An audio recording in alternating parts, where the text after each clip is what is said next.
2000년에 제가 신대원 2학년으로 다시 복학을 했습니다. 저의 친한 친구와 함께 상담학 수업을 듣게 되었는데, 그때 이제 처음 들어본 테스트 이름이 있었는데 마이어스 브릭스 테스트라고 해서 지금은 이제 MBTI로 알려진 테스트를 보게 되었습니다. 저는 그때 그 시험을 잠깐 보고 결과를 받았을 때만 해도 이게 우리나라에서 이 정도까지 영향력을 갖게 될 줄은 몰랐습니다. 근래 저희 이스라엘 선교사님이 자녀들을 데리고 다 성장한 이 대학생 자녀들을 데리고 한국에 오셨는데, 저희 대학부에 등록을 시켰더니 우리 대학부 목사님이 너 MBTI 모르면 한국에 적응할 수가 없다. 그래서 너 시험을 봐라. 그래가지고 그 아이들도 한국에 와서 MBTI 시험을 봐서 내가 뭐뭐다라고 얘기를 해야 이게 아싸가 되지 않고 인싸가 될 수 있어서 이렇게 얘기를 할 수 있었다라고 합니다. MBTI에 가장 제일 먼저 나오는 I와 E의 구별은 여러분께서 잘 아시다시피 내향적이냐 외향적이냐를 판별하는 성향입니다. 첫 번째 우리의 성향이 바로 I가 아니면 E라는 거죠. 뭐 이미 다 알고 계시는 얘기겠지만 이 introvert, extrovert는 단순히 내가 사람들을 만나는 걸 좋아하느냐 혹은 싫어하느냐의 문제가 아니라 내가 언제 힘을 얻느냐의 문제죠. 내가 가만히 있을 때, 혼자 있을 때 힘을 얻느냐, 아니면 사람들과 함께 할 때 힘을 얻느냐. 이것이 우리 그리스도인에게도 굉장히 중요한 정체성이라고 생각을 합니다. 여러분들은 언제 힘을 얻으시는 분들이십니까? 우리는 예수 그리스도 안에서 힘을 얻는 존재들이 되어야 합니다. 그것이 우리의 정체성입니다. 그것이 우리의 MBTI입니다. 그래서 우리는 I도 E도 아니라 J가 되어야죠. Jesus, Jehovah. 우리는 여호와 하나님 예수 그리스도 안에서 힘을 얻는 정체성을 갖고 있고, 그것이 우리가 어디를 바라보느냐와 굉장히 깊은 관계가 있다는 것이 오늘 본문의 말씀입니다. 오늘 제목은 세상을 사는 지혜입니다. 이것은 원래 찬양의 제목이죠. 제가 동명의 찬양을 저의 제목으로 또한 삼은 이유가 바로 같은 내용을 둘이 얘기하고 있기 때문입니다. 오늘 본문 말씀은 환난과 고난, 우리 3절과 4절에 이 성전을 향해 올라가는 사람들이 당하는 시련과 조소와 모욕과 아픔이 나와 있습니다. 그 가운데 그들이 하나님을 바라보면서 주시는 은혜를 사모하듯이 이 세상을 사는 지혜라는 찬양은 우리가 세상에서 정말 덧없이 아무 생각 없이 그냥 흘러가듯이 살다가 어려움이 닥쳐왔을 때 마침내 주님을 바라보는 것, 그것이 지혜라는 것이죠. 여러분, 지혜가 무엇입니까? 당연히 우리가 늘 하나님만 바라봐도 지혜라고 할 수 있는데요, 제가 이 찬양의 가사를 보면서 느낀 건 그겁니다. 이 사람이 말하고 싶은 것은 힘들 때 하나님만 바라봐도 그게 지혜구나. 어려울 때, 외로울 때, 정말 아무도 도와주는 사람이 없을 때 그때 눈을 들어 하나님 바라보는 것만 해도 지혜가 될 수 있다는 것을 얘기하는 것 같습니다. 제가 보통 주일 낮예배의 말씀은 굉장히 아주 절제된 말씀을 전해야 시간 안에 끝낼 수 있기 때문에 아주 힘들게 준비합니다. 그래서 좀 약간 억울할 때가 있어요. 좀 더 많은 얘기를 하고 싶고 또 찬양도 부르고 싶고 또 여러분께 보여드리고 싶은 것도 많은데 굉장히 줄여서 합니다. 근데 하고 싶은 거 다 하면 그게 부흥회지 주일 낮예배는 아니잖아요. 그래서 제가 충분히 그걸 당연히 감당해야 된다고 생각을 하는데, 오늘도 말씀을 준비하면서 이 세상을 사는 지혜 찬양이 참 좋은데 이거 가사만 읽고 넘어가기에는 너무 아쉬운 거예요. 억울한 거예요. 그래서 무슨 찬양 하나 못하냐 그런 마음이 들어서 오늘은 그냥 아예 찬양을 해버리려고요. 그래서 여러분과 함께 이 세상을 사는 지혜, 아마 여러분들도 많이 불러보셔서 아실 텐데 이 찬양 한번 함께 부르면서 가사를 좀 생각해 봤으면 좋겠습니다.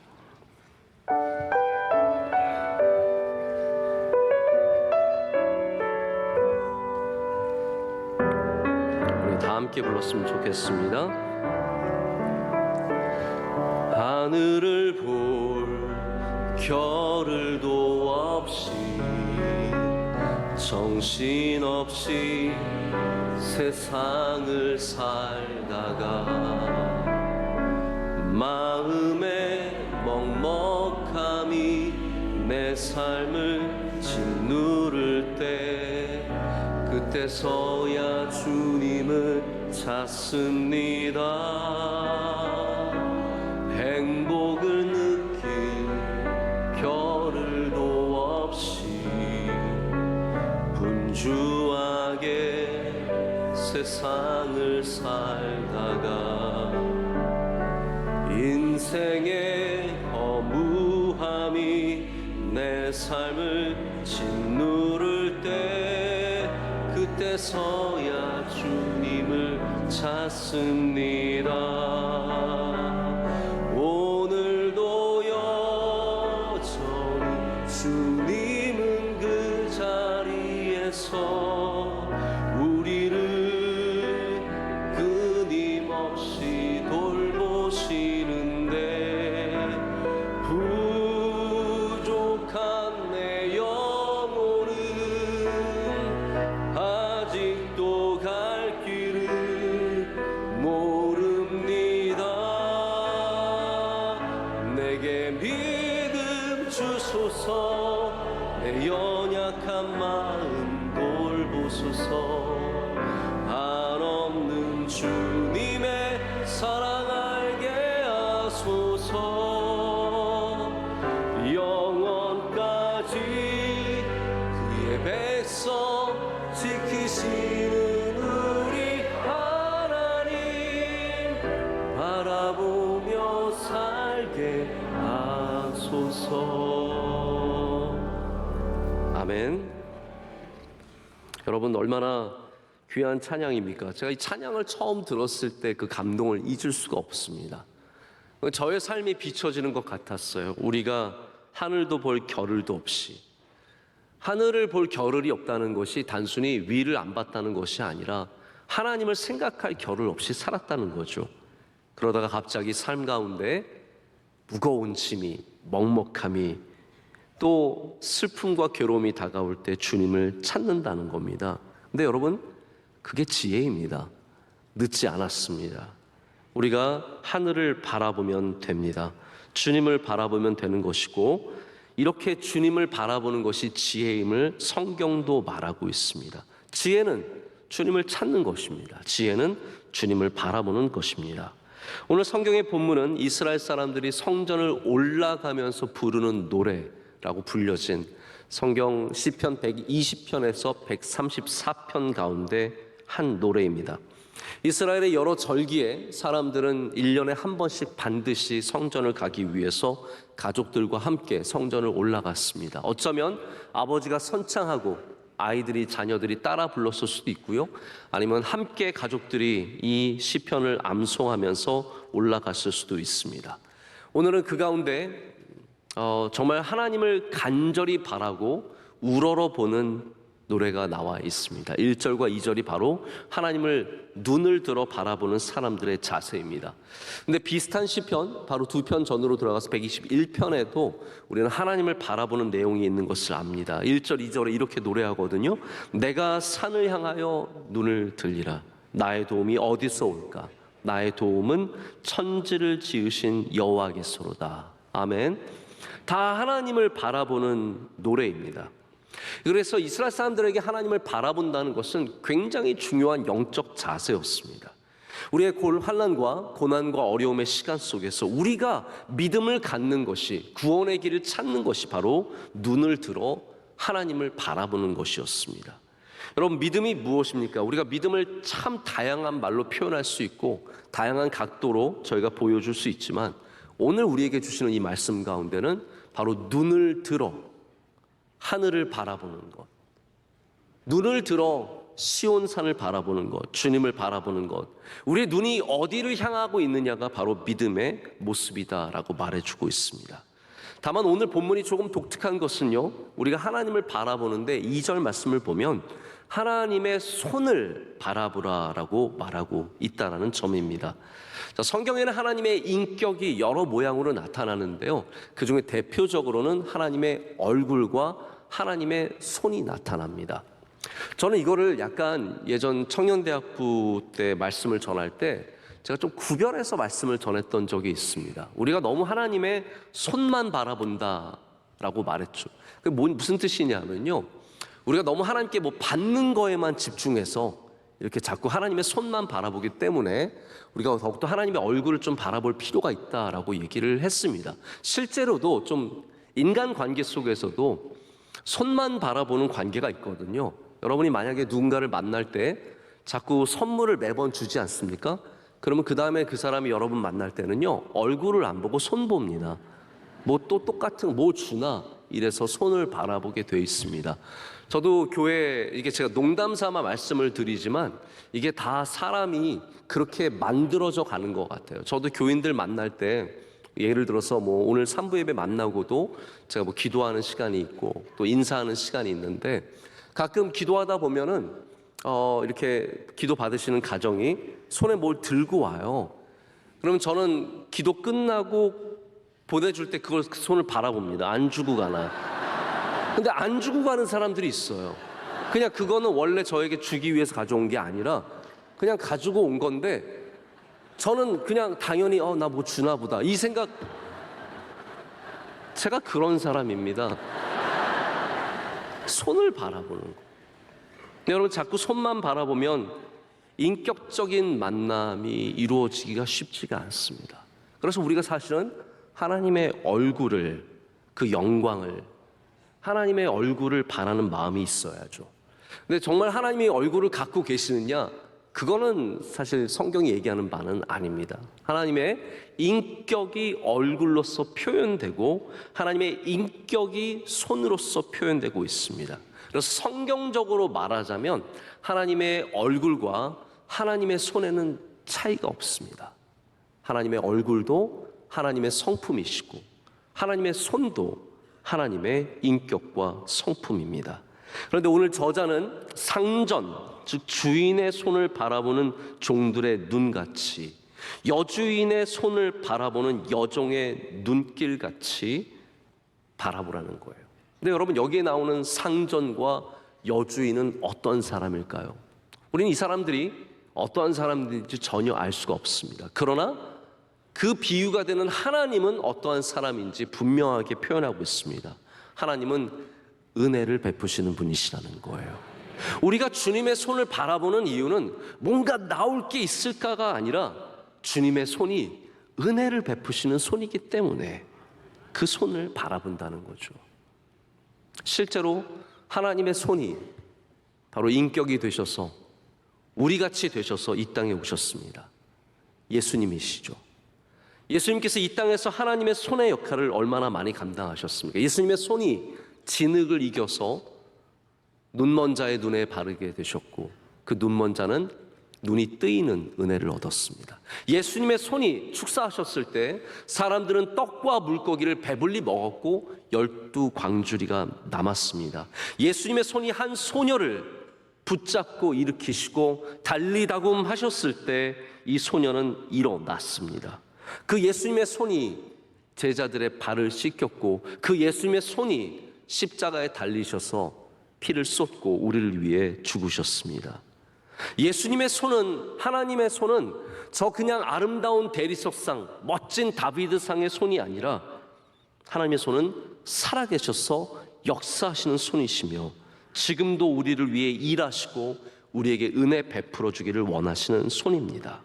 여러분, 그 손을 어떻게 만날 수 있습니까?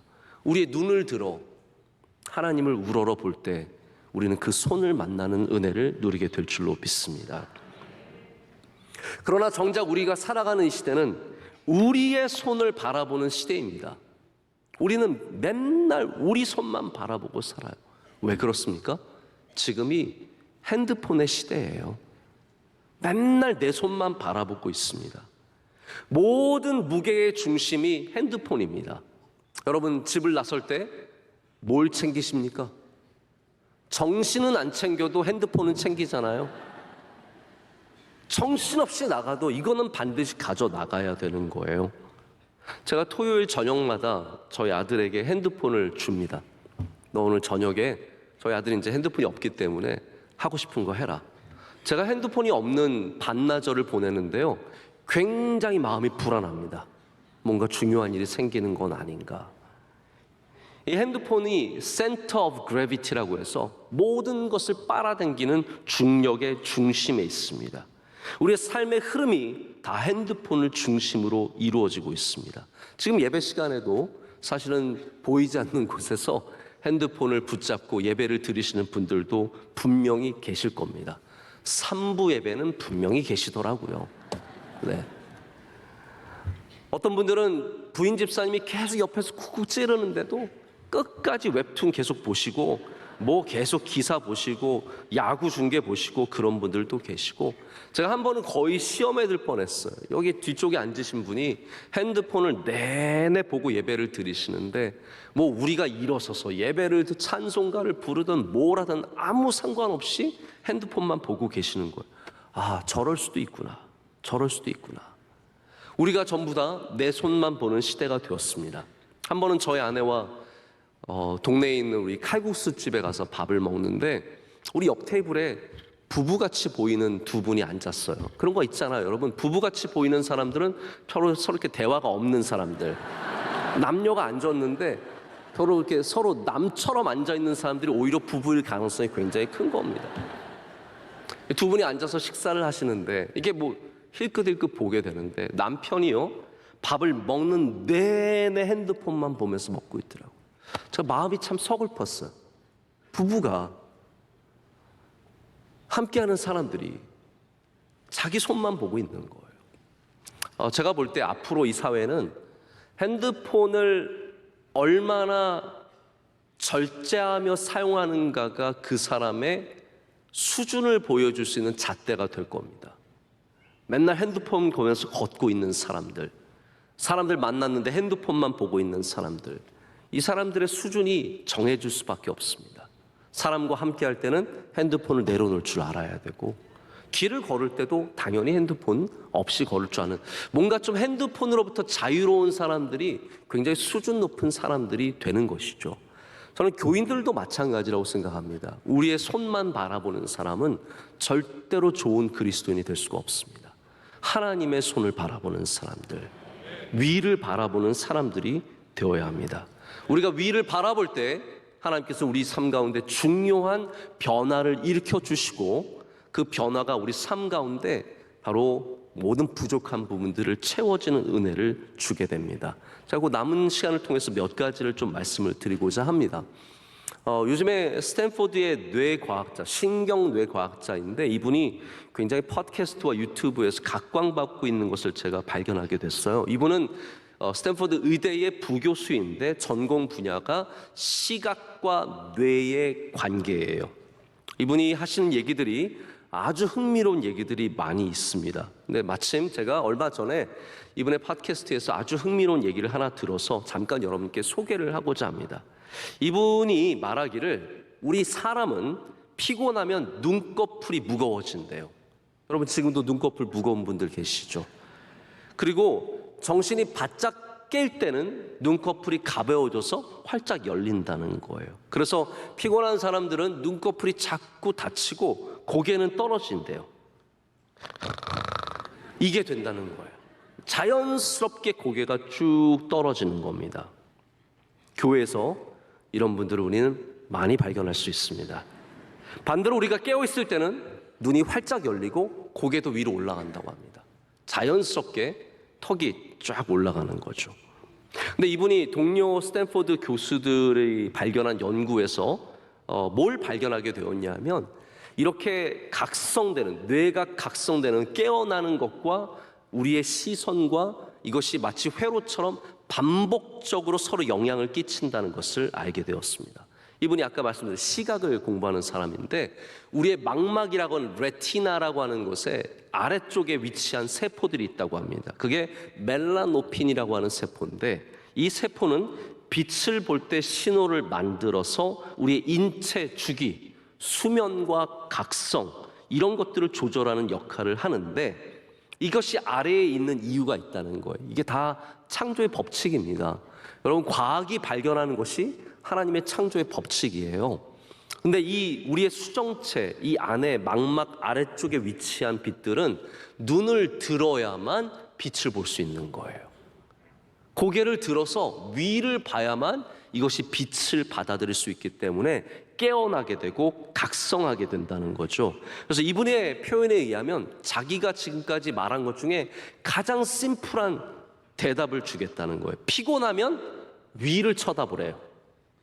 자꾸 눈이 무거워지면은 우리가 많은 시도를 하지 않습니까? 제가 전에도 한번 말씀드린 적이 있는데, 제가 배재고등학교 다닐 때 우리가 미션 스쿨이기 때문에 늘 체프를 하면 저희 반 학생들 90%가 잡니다. 목사 아들들만 안 자요. 다 자는데 우리 목사님께서 말씀하시기를 검지와 중지를 이렇게 교차해서 쥐고 주먹을 쥐래요. 살짝 아프거든요.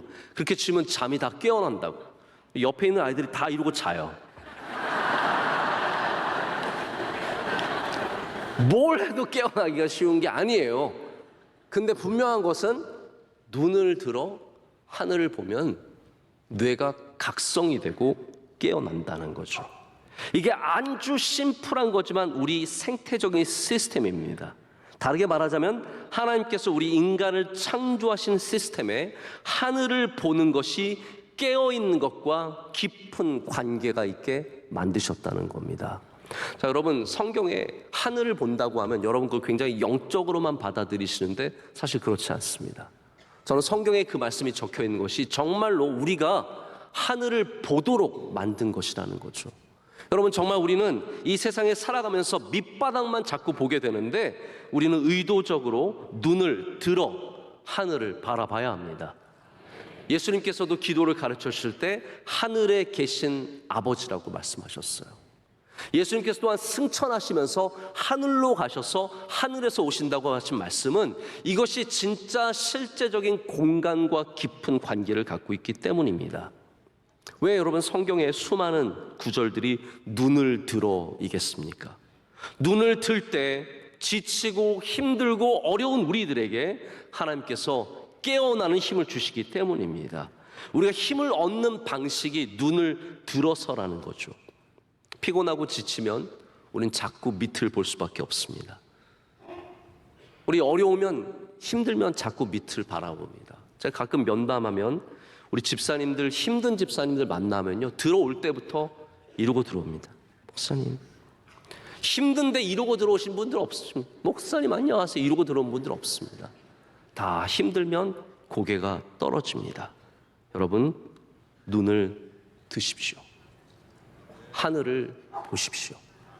그러면 하나님의 손이 여러분을 위로하시고 은혜를 주실 것을 믿습니다.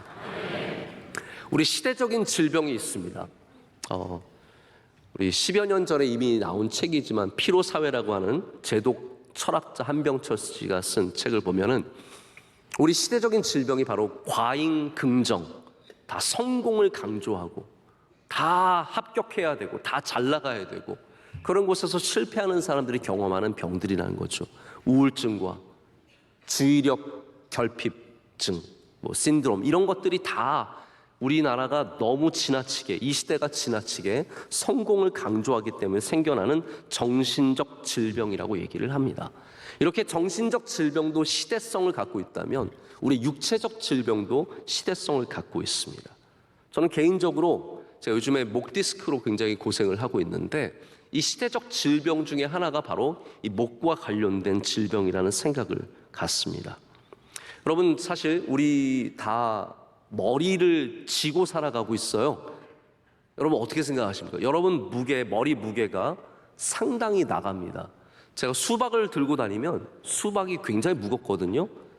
근데 여러분 아셔야 돼요. 여러분이 다 머리 위가 아니라 수박을 다 하나씩 들고 다니는 거라고 지고 다니시는 거예요. 그래서 이거를 시선을 조금만 잘못해도 목에 굉장히 무리가 갑니다. 제가 정형외과 의사가 아닌데 제가 이 말씀을 드리는 이유는 제가 고생을 많이 해봐서 그래요. 이게 조금만 앞으로 기대서 모니터를 쭉 보고 있으면 이 목에 어마어마한 프레셔가 가해지게 되고 변형되고 뒤틀리고 디스크가 오고 어렵습니다. 사실 제가 이 말씀을 한 일주일 전부터 준비하고 있었는데 이 말씀을 준비하니까 그 다음날 목 디스크가 왔어요. 이거 하나님 굉장히 재밌으신 분이세요. 저보고 고생하면서 준비해 보라는 거죠.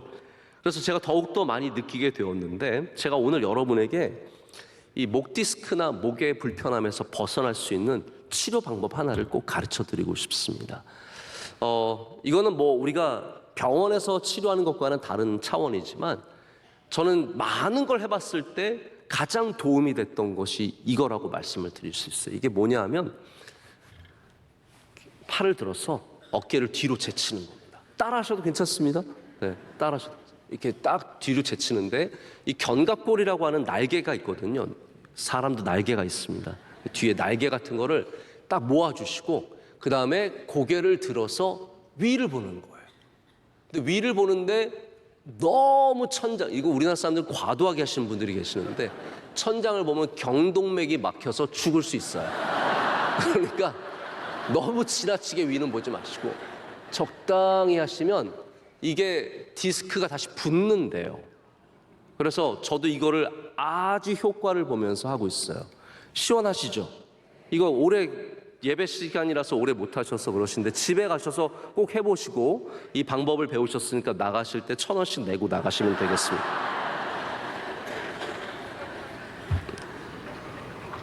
여러분, 우리의 무거운 짐, 우린 자꾸 거기에 눌립니다.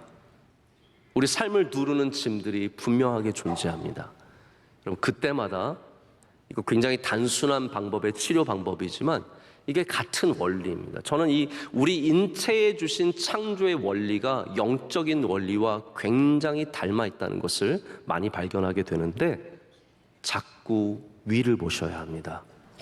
자꾸 위를 보셔야 합니다. 그럴 때마다 주님께서 우리의 무거운 짐을 들어주시고 우리에게 평안함과 안식과 치유를 주실 줄로 믿습니다. 우리가 위를 바라볼 때 하나님은 우리에게 믿음을 주십니다. 믿음이 없으십니까? 위를 바라보십시오.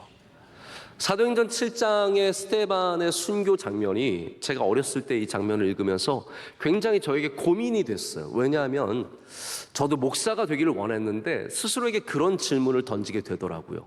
너는 순교할 수 있겠니? 제가 근데 거기에 답을 못 하겠는 거예요. 여러분, 순교하실 수 있으시겠어요? 우리 장로님들, 목사님들, 우리 악장님, 지휘자님, 순교하실 수 있어요. 지휘자시면 순교하실 수 있으셔야죠. 네. 그럼 우리가 어느 정도 교회에서 믿음 생활하면 순교할 수 있어야 될 텐데, 저 사실 제 마음에, 어린 마음에 난 순교는 못할 것 같은데 큰일 났네, 이런 마음이 드는 거예요. 그러다가 제가 나중에 이제 성장해서 이 사도행전 7장의 스데반의 말씀을 읽는데 제가 굉장히 많은 깨달음을 갖게 되었습니다. 여러분, 우리가 지금 결심해서 순교할 수 있는 게 아니에요. 사도행전 7장 55절에 이런 말씀이 있습니다. 스데반이 성령 충만하여 하늘을 우러러 주목하여 하나님의 영광과 예수께서 하나님 우편에 서신 것을 보고라고 되어 있습니다. 이 말씀이 얘기해 주는 것이 무엇입니까? 스데반이 순교 당하기 전에 하늘을 봤다는 거예요. 진짜 하늘을 본 겁니다.